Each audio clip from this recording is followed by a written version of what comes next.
Ladies and gentlemen, welcome to the Playmakers Bar Podcast. This is your NFL edition, and we are finally here.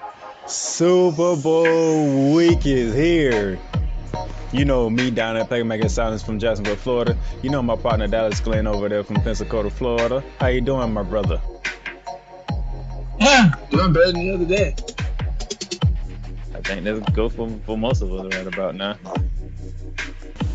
We are here. It's Super Bowl weekend. Unfortunately, we had to do a tribute episode to Kobe Bryant, who was tragically lost along with his daughter Gigi and 7 other people in the horrific helicopter crash this past Sunday. So we did a tribute episode to that. So go ahead and listen to that. But it's all about the Super Bowl. We're going to talk about the San Francisco 49ers path, the Kansas City's path. We're going to break the game down. We're going to have some fun. We're going to make our picks and scores and stuff like that. So without further ado, Dallas, take us away. Well, when you look at the 15-3 San Francisco 49ers and you talk about their road to the Super Bowl, I think that, like with most teams, it's actually not the 1 year flash in the pan that you think it is. Their road goes all the way back to 2017. When you look at the main 2 reasons why San Francisco's in the Super Bowl right now, it's the defense, and even though people don't give him the credit for it, Jimmy Garoppolo. There's a difference between getting a backup quarterback and hoping for the best, like the Minnesota Vikings and Jacksonville Jaguars, and getting a backup quarterback and knowing that whether he becomes elite in the NFL or not, the Matt Schaub for the Houston Texans and now the Jimmy Garoppolo for the San Francisco 49ers, once you get a quarterback that is at least serviceable, you are halfway there. And in the 2017 season, when it was pretty much a wrap, and there was a lot of drama going on in New England between Tom Brady, Bill Belichick, and Robert Kraft, John Lynch, the front office, they got a mulligan. They got a whoopsie. Bill Belichick felt generous. He wanted to stick it to Robert Kraft, and they benefited, and they got who was supposed to be the heir apparent of Tom Brady. You fast forward to the 2018 season, about 3 weeks in, Jimmy Garoppolo tears his ACL. Now, the 49ers pretty much knew the season was done. I'm sure 49ers fans had a woe was me attitude, but in that season, George Kittle emerged as one of the best tight ends in the NFL. Granted, that was all Nick Mullins really had to throw to that year, but it was nice to have a bright spot like George Kittle. Also, because they went 4-12, they had a very good pick in the draft. With that pick in the draft, they chose Nick Bosa. Nick Bosa, as everybody knows, is a one-man wrecking crew, and when you place him with that other first-round pick, filled defensive line, you start to realize that guys in the back end like Richard Sherman, who they signed before the 2018 season, are actually really, really good in their own right. So you have Robert Saleh, who was also hired in 2017, also brought on the team, with the cover 3 scheme that Richard Sherman is familiar with, but needs a good front 4 to really get going. It's the same scheme Gus Bradley's running in Los Angeles with the Chargers, but, to make a long story shorter, that defense came together with a bad year that was spurred from the franchise quarterback getting hurt. Very few teams in the NFL are able to capitalize and flip a very, very bad chain of events like the 49ers were. And now when you look at this season, they're leading the league in pass defense. They were decent against the run. They were second in rushing offense. They were decent passing the ball. The 49ers are running with an elite defense, and they're running with a running back by committee that I was surprised when I looked at it, but no running back in the regular season for the 49ers had more than 150 carries. It seemed like an endless barrage and onslaught of fresh cleats and talent coming out the 49ers backfield. But when you actually look at it, it was actually a pretty calm tempest. It was an effective tempest, and they got them a first-round bye. It also got them the chance to link up against Kirk Cousins. That was fun. Not for us watching the game, but I'm sure that was fun for them, getting a whoop on Kirk Cousins and that terrible Minnesota Vikings offensive line. And speaking of whooping up on people in the NFC Championship game, they did something that we didn't really expect. We might have expected them to win. We know they blew him out the first time. But geez, between getting blown out point blank like they did earlier in the season, and between just having a storied franchise, and between having supposedly, one of the best quarterbacks in the game right now, Aaron Rodgers, didn't really see that kind of smoke coming in the NFC Championship game. So, while the 49ers road wasn't as dramatic as the other team in the game, this particular season is actually a very, very long novel of a tale about what happens when you have a good front office, what happens when you have a head coach that can learn from his mistakes from when he was an offensive coordinator, and how you pick right, and how you sign your free agents right. So, 2017 Jags, 2018 Bears. Don't really know about the Titans and the Buffalo Bills and how that's going to fare out. But as far as the 49ers go, I would hold off on the people who might think that this is a one-year deal, because it's a lot of team building that went on the NFC side of the Super Bowl. So they finished the season, was it 13-3 or 12? Yeah, they finished at 13-3. They finished at 13-3, and they're 15-3 right now because of the 2 wins in the playoff. So they finished the season 13-3. They were 5-1 in the NFC West. The only loss came to the Seattle Seahawks at home. Matter of fact, they won the division because they beat Seattle in Week 17 in Seattle. As that said defense you brought up, stopped the tight end holster at the 1 yard line from going in. So familiar. So San Fran wins the NFC West. Not only does they win the NFC West, they get the first round bye and a home field advantage. Mm-hmm. Seattle has to be the 5th seed, and they have to travel on the road. Yes. As said earlier, San Francisco controlled Minnesota from kickoff to final play. Mr. Rogers, who was from California, who was passed by the 49ers and landed all the way down to Green Bay. And then was it 23, 24? I think it was 25, actually. 25. Got destroyed on Sunday Night Football, 37-8. Had Chris Collinsworth and Al Michaels looking stupid, commentating on the game. Really said it's not going to happen again. San Fran scored 37 points again. Yeah, Green Bay scored 20, but yeah, I believe a good 16 of them points came in when the game was already in hand, if I'm correct, Dallas. Mm-hmm.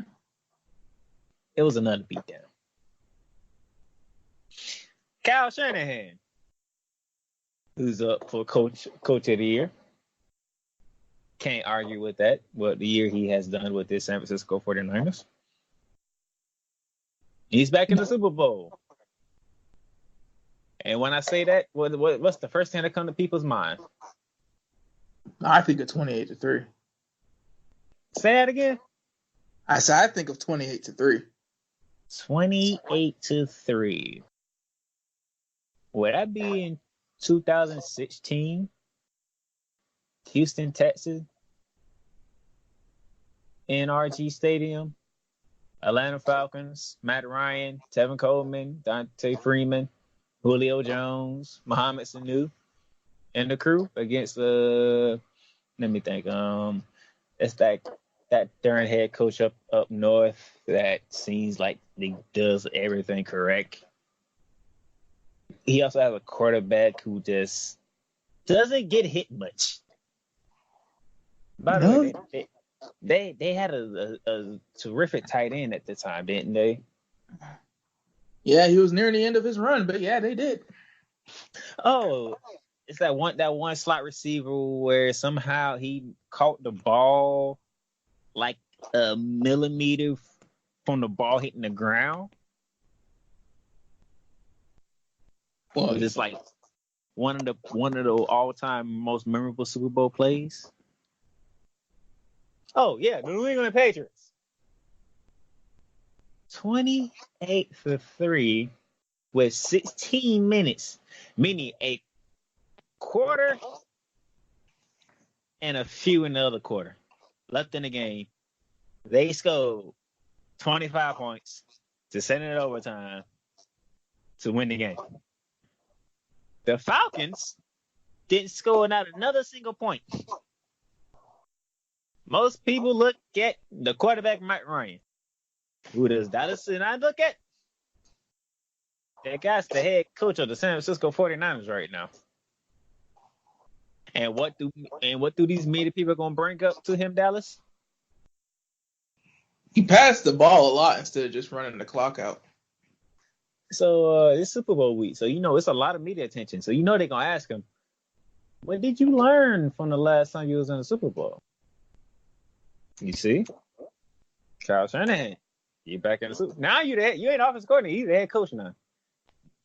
So if you lose this one, I can only imagine what Dallas would say to you.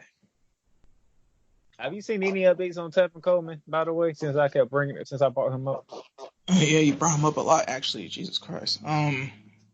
As of right now, on the 49ers injury report, there are actually no injuries to report.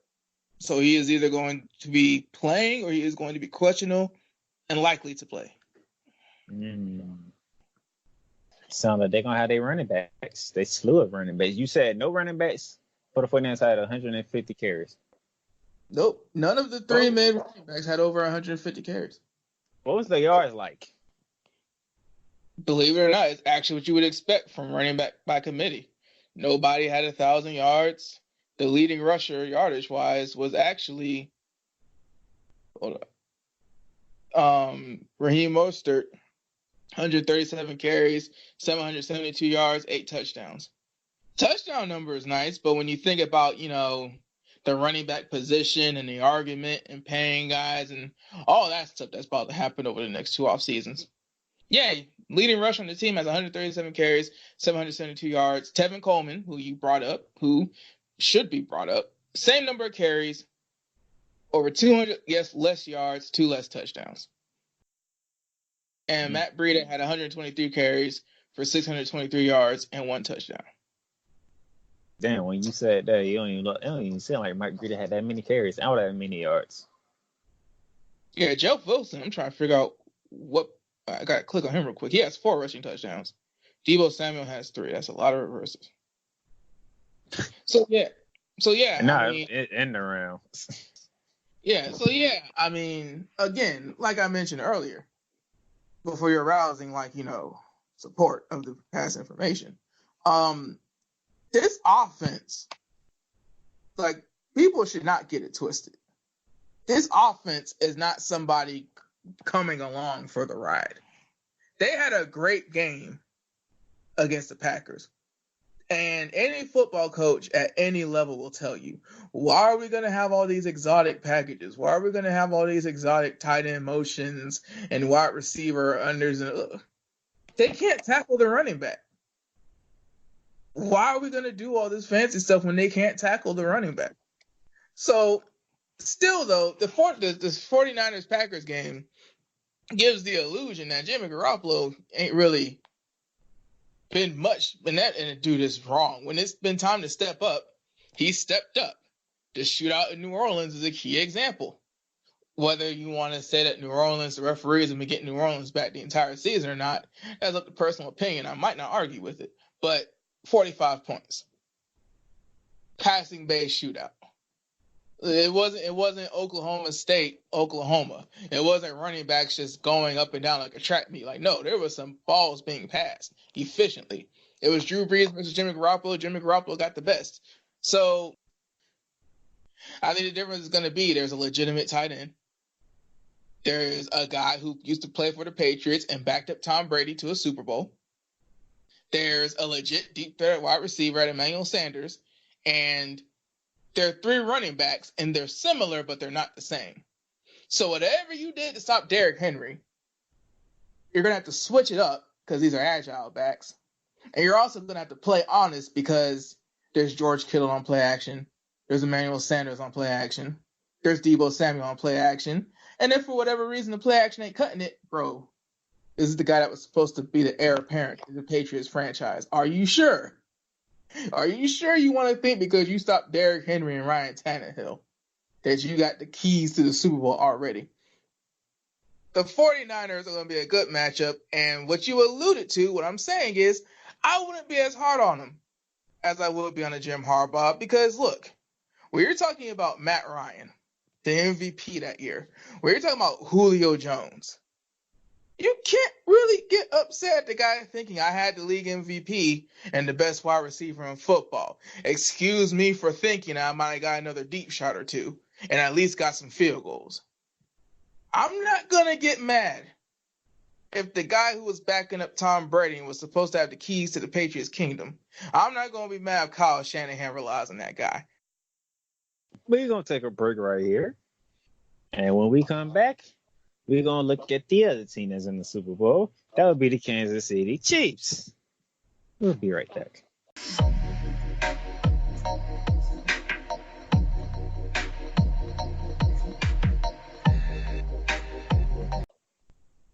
All right, people, we are back, and it's time to look at those Kansas City Chiefs, led by Patrick Mahomes, Andy Reid, and the crew.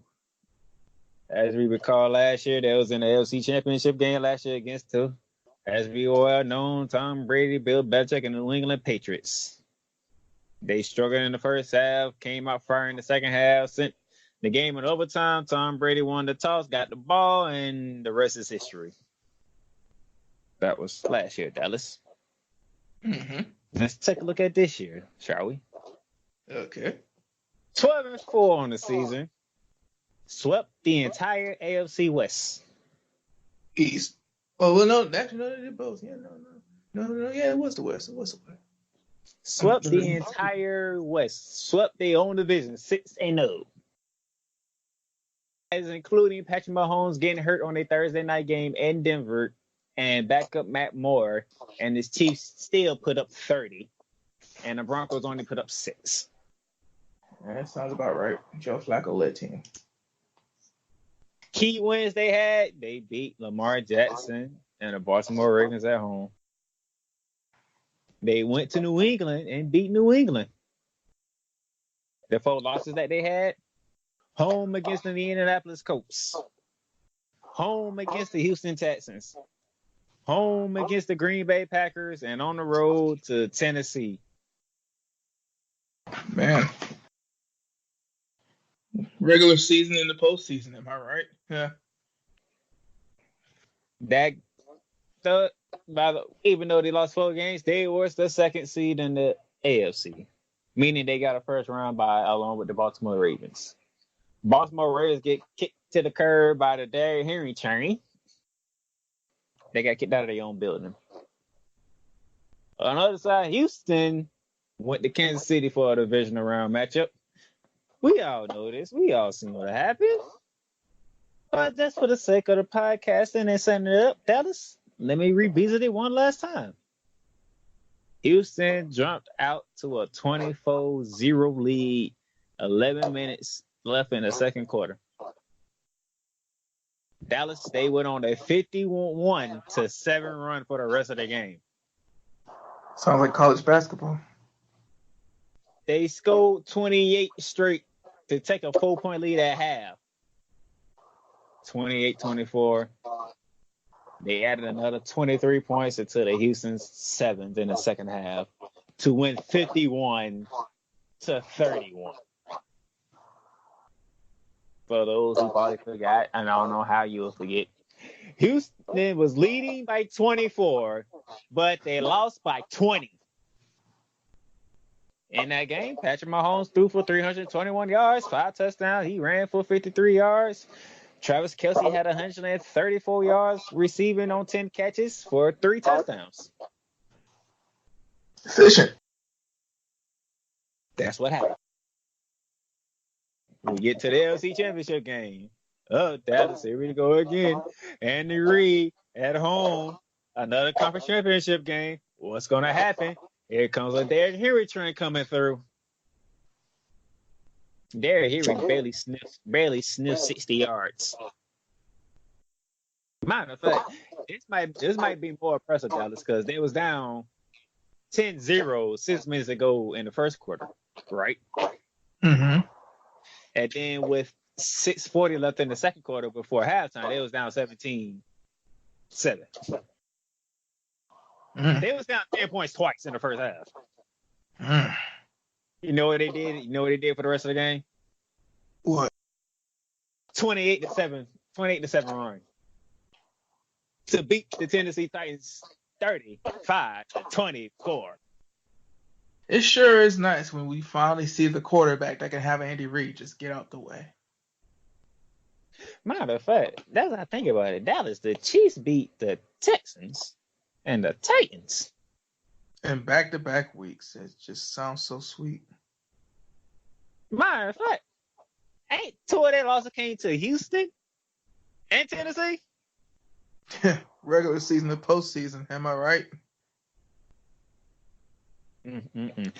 Hey, in the Tennessee game, Patrick Mahomes threw for 294 yards, 3 touchdowns, ran for 53 yards and a touchdown. Matter of fact, that touchdown, that was that stupid, crazy behind 27-yard touchdown, right?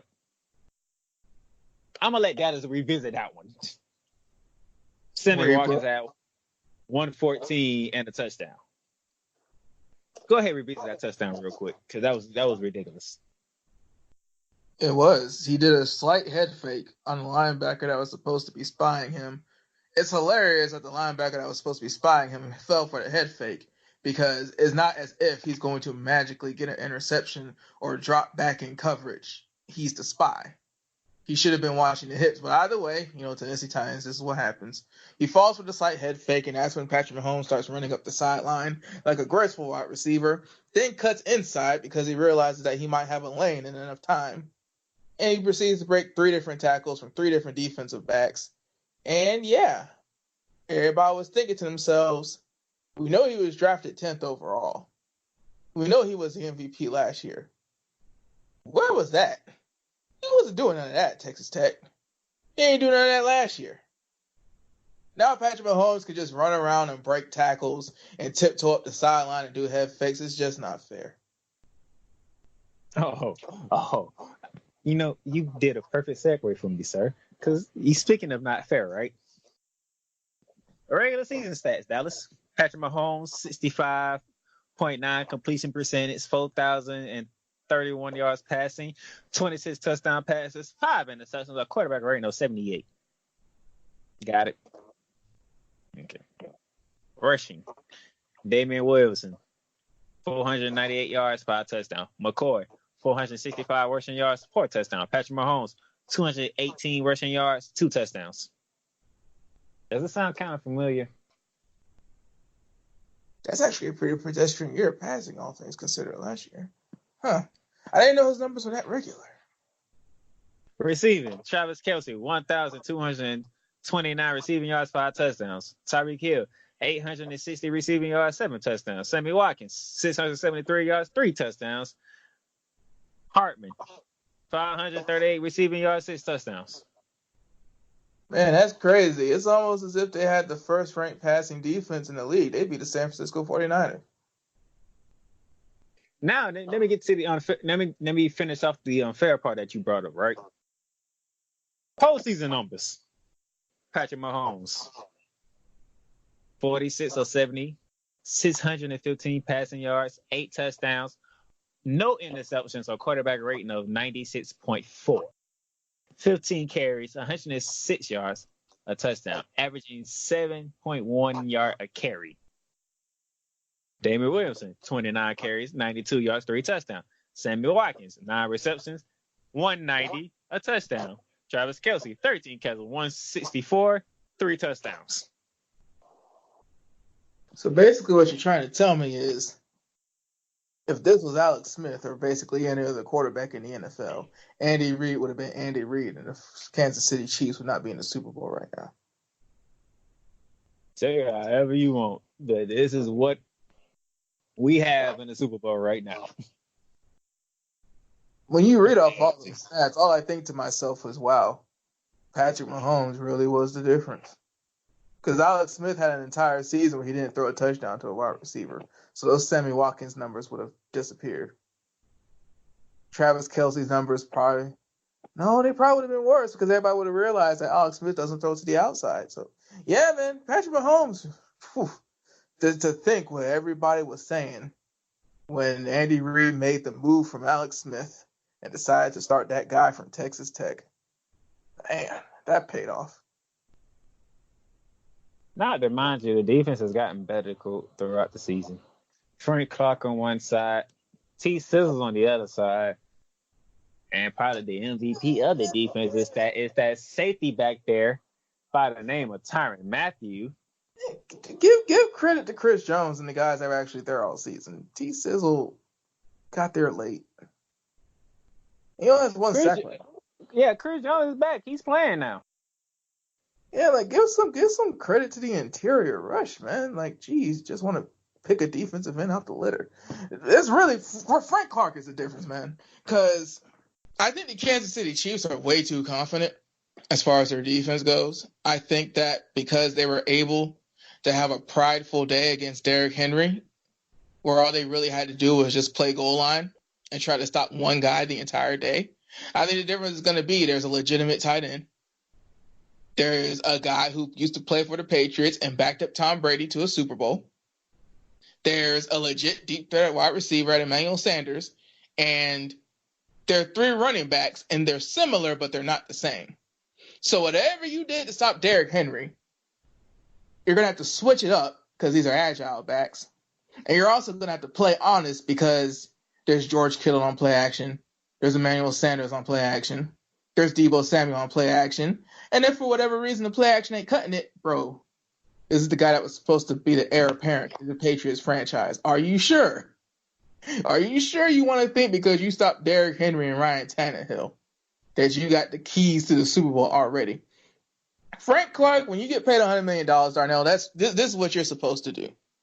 Patrick Mahomes is a quiet guy. He's humble. He likes to be the happy-go-lucky quarterback. Tyrann Mathieu was the great. They had D Ford last year. He left. They had Eric Berry, but, age happens to us all. They had Marcus Peters for a point, traded him.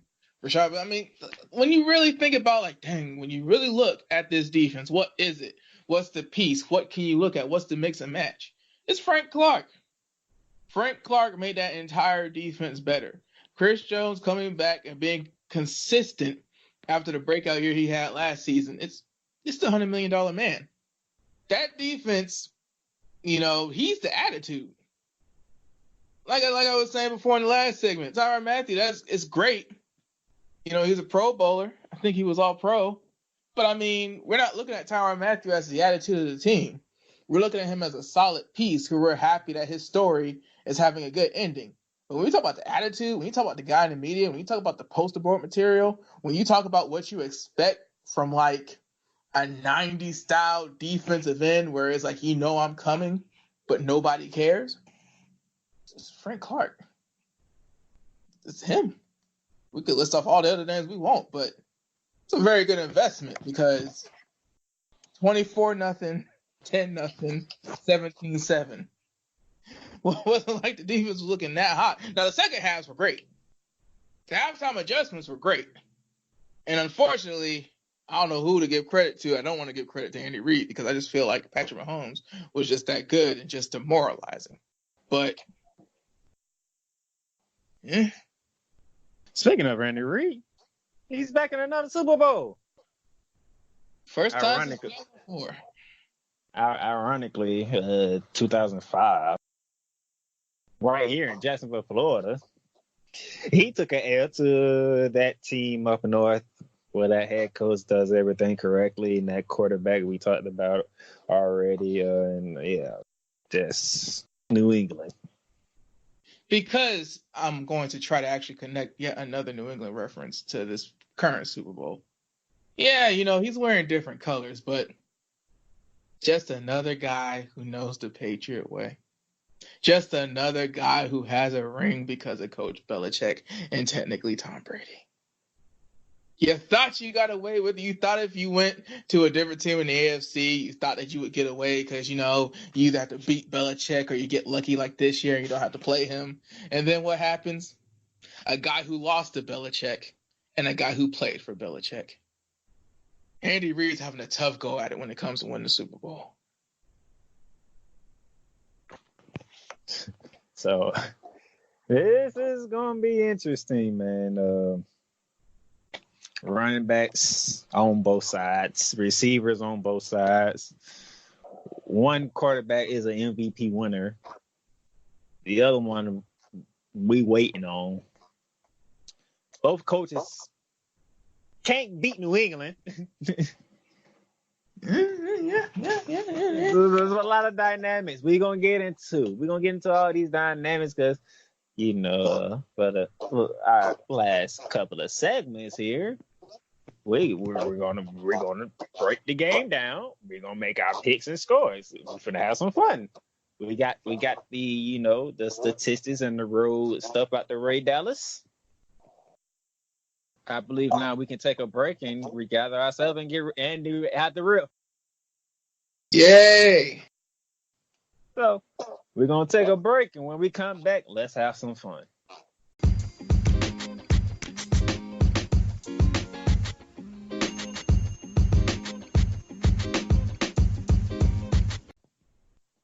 All right, ladies and gentlemen, we're back. You heard Dallas talk about the road San Fran took to the Super Bowl down in Miami, and then you heard me talk about Kansas City road to Miami and the AFC. Now we all know what it's about. February 2nd, Groundhog Day, 2020, Rawhawk Stadium, Miami, Florida. San Francisco 49ers, the NFC champions and the away team against the Kansas City Chiefs, the AFC champions and the home team. So before we get to what I got going on, Dallas, how you want to open up Super Bowl? I kind of want to hear what you have going on because I don't really know that question. All right, so then let's go like this then. You know how we did with the national championship game between LSU and Clemson? I'll lie and say we're going to do the same thing with this one. Take your pick. This is what we're going to do. Take your pick. Dallas Glenn, quarterback. Who you got? Oh, Patrick Mahomes. Make that 2 for Patrick Mahomes. So I'm taking Patrick Mahomes 2. Running back. Who you got? San Francisco. You taking San Francisco. You taking the 3-headed monster. And I must agree with you. Wide receivers. Tyreek Hill is 100% Kansas City easy, even with the lack of depth. And I'm taking Kansas City too. You ready for this one? Tight end. Kittle because of the run blocking. You're taking Kittle. I'm taking Kelce. D-line. San Francisco. San Francisco. Even though they got Chris Jones back, I can't deny I must be objective, so I must take San Francisco. Secondary. Let's see. Really, you're talking about one all-pro on onside? It's not really. You're not talking about like a 4-headed beast for either team. You're basically picking Sherman over Matthew. So you taking Richard Sherman? No, because all Tyreek Hill has to do is line up on the other side. So I'll pick Tyrann Mathieu. That's where I'm going, Tyrann Mathieu. By the way, Tyrann Mathieu, wait. Dallas, this was one thing I hate when I watch these secondaries. It's like, you know how they stop and try to figure out if the ball carrier is going one way or another. Tyrann Mathieu doesn't care. He runs through houses. Yes, Tyrann Mathieu don't care. He's coming at you. Tyrann Mathieu, when he tackles, he's running through a school bus and the ball carrier just happens to be in the middle of the bus. He doesn't really care about the ball carrier. He cares about what's behind the ball carrier. Whereas Sherm, it's tough when you're a lockdown corner because you don't get thrown to, but it's also tough when it's like Bro, Tyron is in the box. Tyron's in the line of scrimmage. He's in the slot. He's blitzing. He's playing the deep half, the deep third, deep middle, center field, outfield, by the wall. Like, Tyron's everywhere. Man, he went. How many Tennessee players he hit? I'm just like, damn. It's like a stack of dominoes. You just hit everything and everything falls. I think he hit Derrick Henry one time. Like, how did he get? How did he get there so quickly? I think he did have a solo against Henry. One, how did he get there so quickly? And two, how did he bring him down out of all people? Now it's tricky because even though they're both listed as DBs, corner and safety are two completely different things. That being said, I mean, bro, like when there's no superstar defensive back to help break the tie, you gotta go with the guy who does everything. It's Tyron. Got a little tricky one for you. Special teams. Let's see, because you know that includes kicker, punters, and returners. 49ers return game is non-existent, so that's a check against. But they got Robbie Gould. Dustin Colquitt, though, is a bad brother still. Dang. See, there's one big check against, because, I mean, the Chiefs kicker is solid, but he ain't Colquitt. And the 49ers punter is solid, but he ain't Gould. And is Andy Reid, well, no, it's the Super Bowl. You do whatever you can to win the Super Bowl, but is Andy Reid going to have Tyreek Hill back? Has Tyreek Hill been running back kicks this playoff? No. See, has he been running back punts? No. Oh, well, 49ers. If you're not going to put your best weapon, maybe the Super Bowl, it'll be different. Maybe Andy Reid and wisdom wanted to save Tyreek. You weren't thinking about one person. I'm taking Kansas City. They don't need Tyreek Hill back there. They got Michael Harmon back there, who is just as fast. Pull up his receivers and pull up his return statistics. Because if he's I'm taking Marco Harmon. Please list off his return statistics because I need more than he's fast. Okay. If you're an NFL veteran, you have unfortunately realized that everybody's fast. Marco Harmon, 27 attempts, 704 yards, a long of 104, and a touchdown. Okay, what about punt return? That's it. No, they got their whole returns together, so that might include kick return and punt return. No. If it's NFL.com, that's just kick return. Punt return is going to be. I'm on ESPN. Well, see, now you should have went to NFL.com. But that's kick return. I could tell you because think about it, Darnell. Where are you going to get a 104-yard return from on a punt? So that's just – but okay, so as a kick returner, he's solid. Here's the problem. In order to get kickoff returns, that means the other team had to score. So if said weapon is having a great day, is that really a good thing in the end?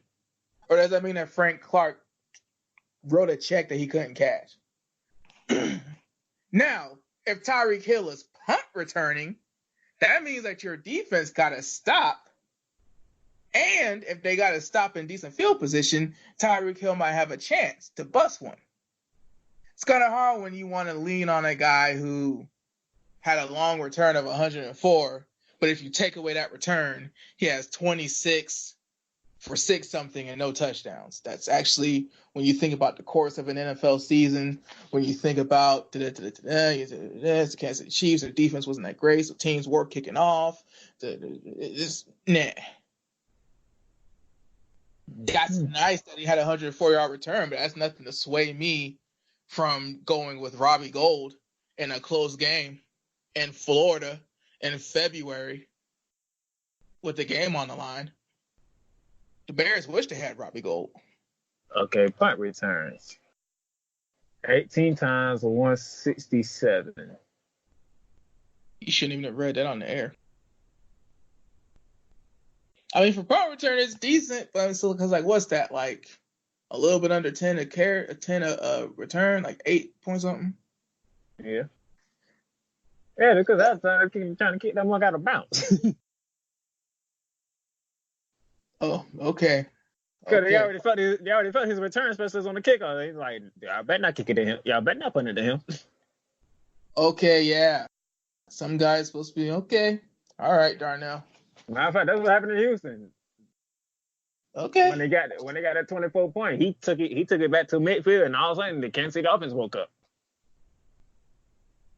So what you're basically saying is you're picking Dustin Colquitt over Robbie Gould when it comes to key special teams plays and situations. Button can kick. He can, but I mean, again, close game. Miami, Florida. Could be raining. It's Florida's weird, and they're by the Caribbean. There's been a lot of crazy stuff going on. Could be some wind. In a Super Bowl, are you picking Butter Gold? I'm still taking Kansas City. Okay. I'm taking Kansas City. Matter of fact, I can look up where you at. Harrison Bartner. 34 mays out of 38 attempts. He is 16 for 19 from 40 and 50 yards. Do I need to say any more? Yeah. Yeah. I mean, I'm taking. Give me Kansas City. You can have San Fran special teams. I'm taking Kansas City special teams. Okay. Coaching. Oh, I'm taking 49ers. Oh, you're taking Kyle Shanahan over Andy Reid. I'm taking Robert Saleh over the offensive coordinator for the Chiefs, whose name escapes me right now. The tricky thing is, looking at this postseason, Robert Saleh has been able to keep teams at bay with that pass rush, and the Kansas City Chiefs have been down in first halves. They've been down in first halves to inferior competition. But what happens when you're down in the first half against a team that's just going to keep pinning back? The 49ers, I'm pretty sure nobody's going to be like Frank Clark is right now and outright say, yeah, we want the best player, probably in the AFC, maybe in the NFL. We want the best player to drop back 60 times and dime us to death. No, but they are going to say, okay, they already can't run the ball. Let's take away the run completely. Let's have them down 18 plus and have Patrick Mahomes need to come back down from 3 scores and drop back in shotgun the whole time. Let's rush 4 and keep everybody else back and force Patrick Mahomes to use the checkdowns. Everybody else kind of got scared. Everybody else couldn't believe that they, had the Chiefs in Kansas City on the ropes. 49ers, that's what they want to happen.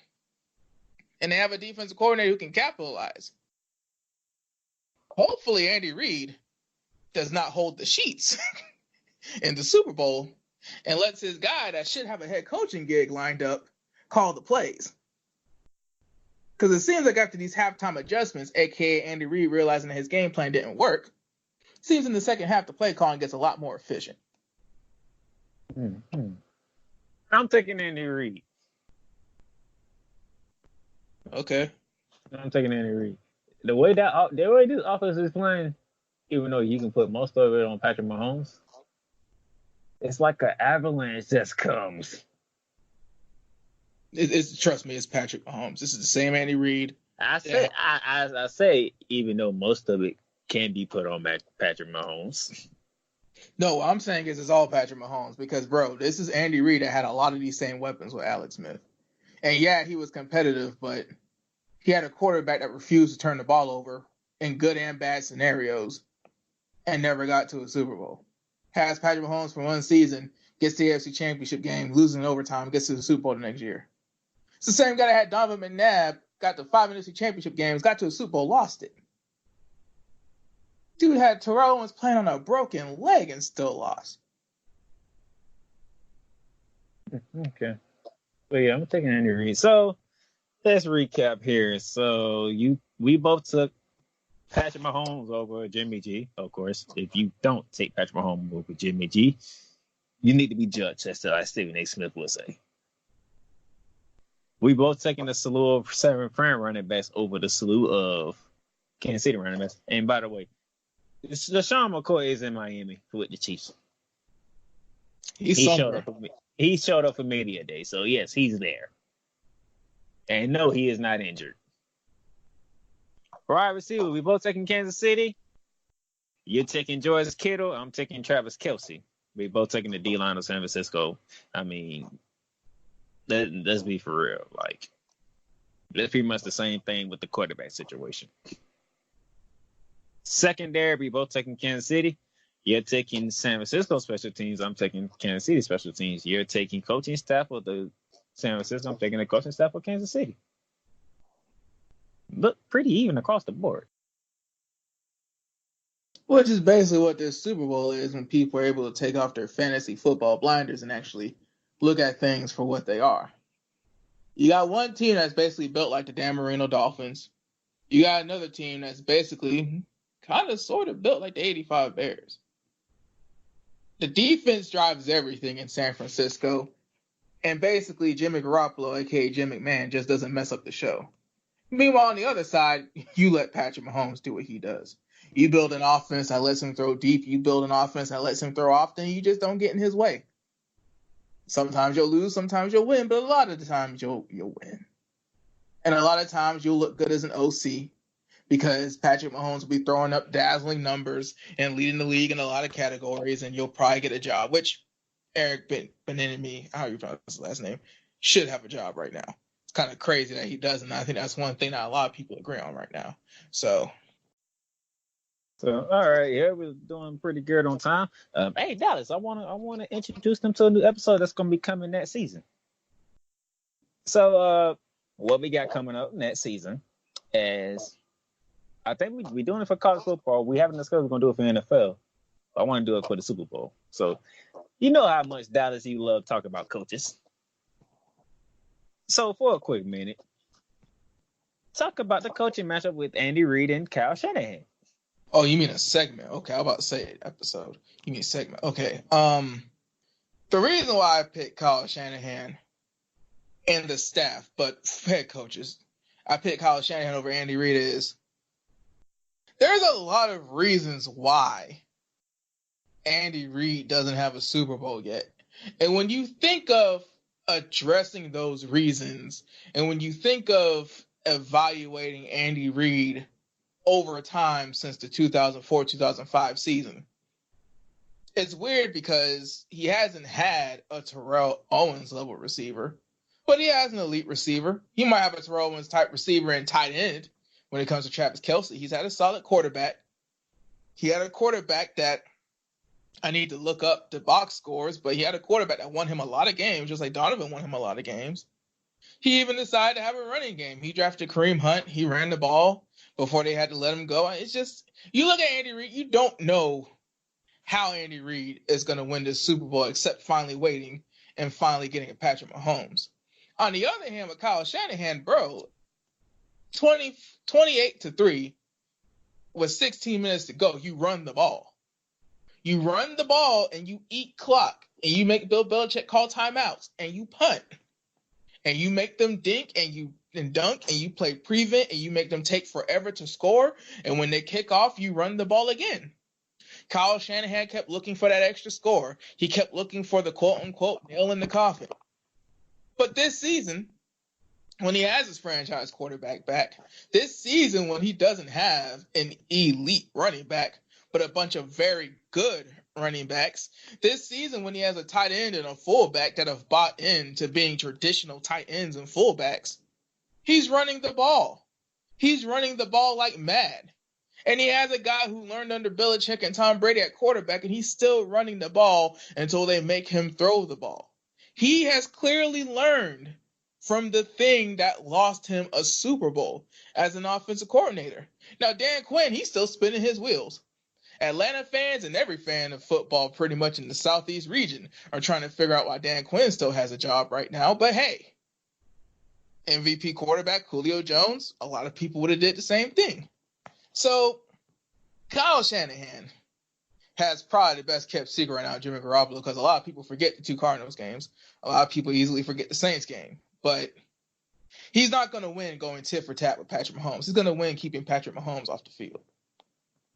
And I think that after learning his lesson the first time as a coordinator, it is obvious that Kyle Shanahan has a completely different game plan going in. I don't even think that even with the pass rush and Richard Sherman, if they are dumb enough, and that's another thing with Andy Reid, he might just be to line up Tyreek Hill on Richard Sherman. I don't know why you would do that in the scheme when Richard Sherman doesn't travel, but I think Kyle Shanahan isn't planning on stopping Patrick Mahomes. I think he's planning on keeping him off the field. And that in a very short time span when you think about it. It's clear that he's going to be a very good head coach for a long time. All right. Which coach need this Super Bowl more? Oh, Andy Reid. Andy Reid's not a Hall of Famer unless he wins the Super Bowl. Ooh, he's not a Hall of Famer unless he wins the Super Bowl? Okay, Mr. Want to take a shot and not call us real media members. Go to the real media members, and that's basically what they're saying. That's basically the consensus right now. Andy Reid has been an underachiever. Andy Reid has always had weapons, always had talent, always had a front office that was going to get him what he needs, was always able to be a quarterback whisperer and get quarterbacks to play at their best, but he doesn't have a ring. Look at the guy who created the deep passing game, basically. And Coach Coryell, the famous Chargers coach from the 1980s. How long did it take him to get into the Hall of Fame? Okay. Just saying. Oof. There you go. You prepare next season to hear a lot of that college and probably NFL too, because he already got a list of college coaches he's looking forward to already. Kevin Sumlin's just taking money from the state of Arizona. I'm going to enjoy this. I'm going to enjoy them segments next season. I already know. I can tell it right now. All right. Wow.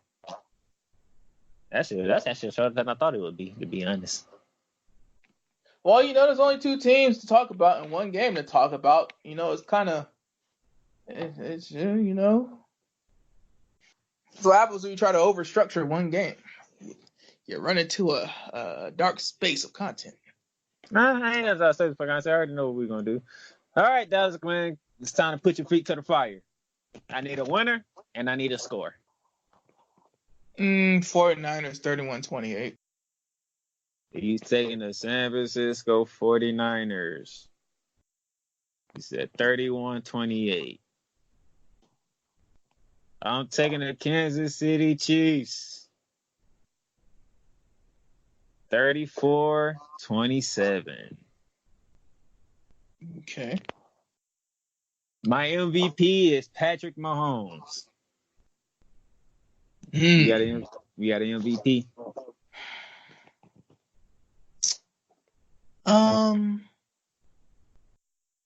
It's going to be one of the running backs. I want to pick Kittle, but if the game plan goes how it's supposed to, it's going to end up being one of the running backs. The tricky thing is Tevin Coleman is a big part of that attack. I don't know, though, if he ends up getting the most carries and yards out of everybody, though.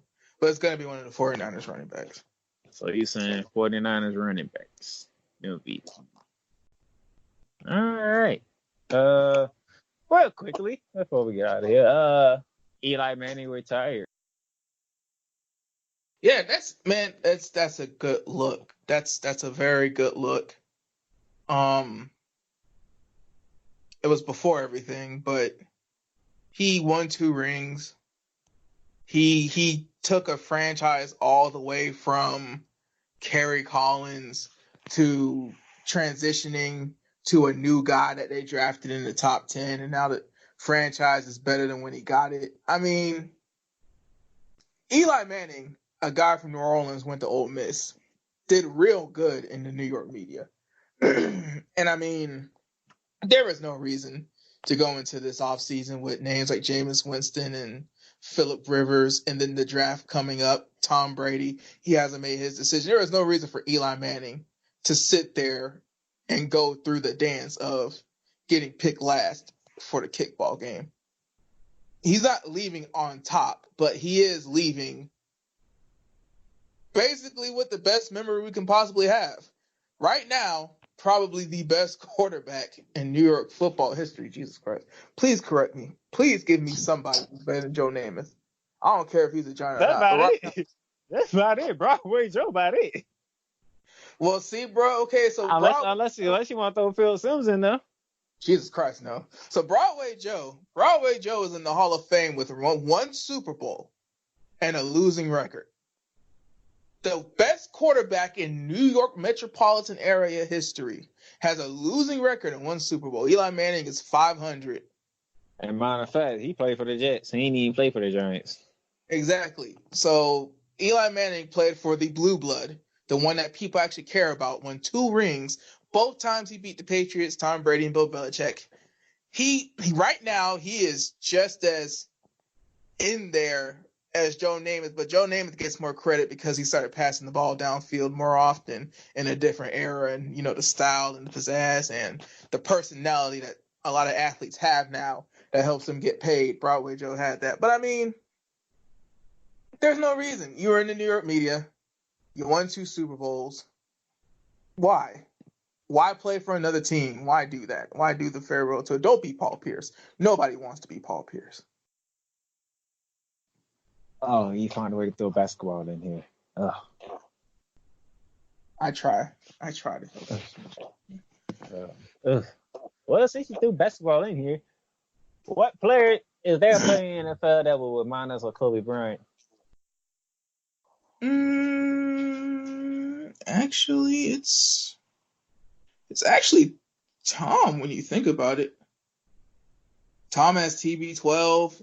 Tom demands the best of his receiving core. Like the receiving core has been quoted in credible media outlets as saying Tom Brady will blacklist you and freeze you out the entire offense if you get a route wrong in the middle of a game. It's him. I mean, Foxborough is in the metro area of Boston. So when you think about it, big market, franchise that, it's in a big market and people were talking about it. But I mean, there was a lull for the Lakers after Magic Johnson. And then Kobe and Shaq brought it right back. Drew Bledsoe got the team better than it ever had been in the 80s. Then Tom Brady came. They kicked Drew Bledsoe out to the Buffalo Bills. And now just dominance. When you really look at the Patriots in the NFL and you really think back to like the Lakers when they had the first three-peat, then when Kobe came back and was carrying the team when they went back-to-back and then missed out on a second three-peat. When you think of the institution that was Phil Jackson when he was with the Lakers, when you think of the brand of the Lakers, it's the same thing you think of the institution that is Bill Belichick and what is the Patriots. I don't think that the Patriots are going to be the same after Tom Brady leaves. And as of right now, I mean, I think it's kind of cheesy and corny to try to say that the Lakers are going to like rile up and like do it for the city or whatever. But they got LeBron James late in his career. We could just go out and say it. They haven't been the same since Kobe retired. Yeah, those last 2 years were down, but I mean, bro, we had a whole season where people didn't even know what to think. LeBron James wasn't in the playoffs for the first time in like forever last season. People didn't know whether to say it was the West. People didn't know whether to say LeBron was getting old. People didn't know if the Lakers were just that bad now. But when you think of how a franchise is going to go from one place to the other just because one player retired, Tom Brady is really the only one right now. I mean, the Colts rebounded with Andrew Luck. I mean, so you can't say Peyton. You can't say any running back. Can't say any receiver. Because Michael Thomas, he had his nice 7 for 70, but where'd it get him? Yeah, there you have it. Tom Brady is the black mamba of the NFL. I guess we'll call him white mamba. Please don't. I don't feel like getting fined. Yeah. All right. Please. So we got you ready for Super Bowl, the final football game. Well, technically not the final football game. Final football game of the NFL season, but not the final football game of the year because SFL. But we will not be covering the SFL. We don't even know what to expect from the SFL. We only got 8 teams and only one representing the entire state of Florida and some of Louisiana. So, Lord knows, nobody on this podcast wants to root for a team from Tampa Bay. So he got San Francisco beating the Kansas City Chiefs 31-28. I got the Kansas City Chiefs beating the San Francisco 34-27. There you have it. We did all that we can do. It's been a fun season. Don't worry, Dallas is gonna keep it going. We're off-season talking stuff. He already started on doing his little own thing, but he'll shift that over to the podcast in due time. Well, be prepared for all your off-season news with Dallas Glenn, and enjoy Miami for those that are down there to watch the Super Bowl. And for the people that actually live in Miami, I apologize. It sucks. If only people knew the real you. And enjoy the weekend. It's the game we all been waiting for. Y'all will holler at me on basketball side. And then we'll find some time to do some wrestling talk because wrestling did do something to make me very happy. Yeah, one can only hope that this decade will be different. One can only hope. So that's been up in Pensacola, down in Parliamentary Silence from Jacksonville. We are signing off.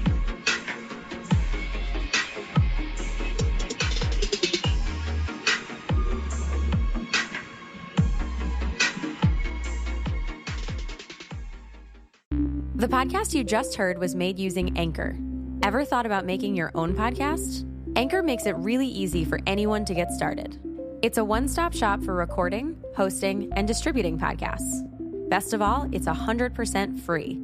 Sign up now at anchor.fm/new. That's anchor.fm/new to get started.